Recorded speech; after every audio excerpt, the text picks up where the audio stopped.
પૂર્ણ થયા તે નિમિત્તે ગુજરાતના તમામ ઋષિકુમારો દ્વારા અહીંયા મોદી સાહેબનું આગમન પણ થશે અને 72 કલાક સતત ઓમકારનો નાદ થશે, જે માટે બધાનું કલ્યાણ થાય, લોક કલ્યાણ થાય, બધાનું આરોગ્ય સારું રહે એ માટે બધા અહીંયા જોડાયા છીએ। સોમનાથના સાનિધ્યમાં આટલું સરસ આયોજન છે, એમ થાય છે કે 3-4 દિવસ અહીંયા જ રહી જાય, એટલું સરસ આયોજન છે। પૂરું સોમનાથ ભક્તિમય બની રહ્યું છે અને બહુ સરસ। અને હજી પણ એમ થાય છે કે બધાને ખાસ વિનંતી કે આ 4 દિવસનો જે પ્રોગ્રામ છે 11 તારીખ સુધીનો, વધુમાં વધુ સંખ્યા સાથે આવો, અહીંયા જોડાઓ।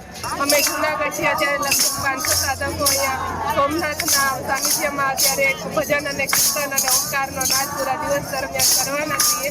8 તારીખથી લઈ અને 11 તારીખ સુધી છે પ્રધાનમંત્રી નરેન્દ્ર સાહેબ મોદીના જે પ્રેરણાથી સોમનાથ અત્યારે ભક્તિમય બની રહ્યું છે, એમાં અમે પણ સહયોગી થયા છીએ, તો અમને ખૂબ હર્ષની લાગણી અત્યારે